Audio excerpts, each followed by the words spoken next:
So behind door number 1 was storage. Behind door number 3 was storage. And now, behind door number 2, there is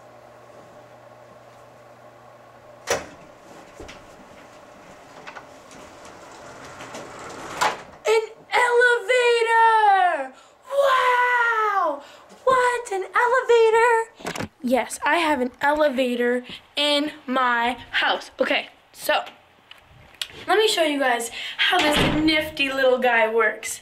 Look at this. It's actually an elevator. I'm actually inside an elevator in my own house, and it cages you in, okay? How freaking cool is that? Okay, we're gonna go to my room. Look at that, look at that. Look, you can see we're moving. Wow. Is this not the coolest experience we have ever been on together, YouTube?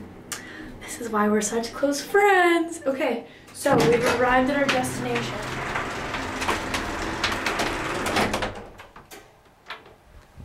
Look at this. We are now in a new floor. Okay, it's kind of dark. Don't get scared. And now we're in my bedroom. I know. I'm just full of surprises. I know. Okay. So now that you guys have seen the elevator and have played a wonderful guessing game, I'm gonna let you guys go because I know you guys have better things to do. Even though I don't, and I'll probably just make another video in a minute anyway. Okay. Bye.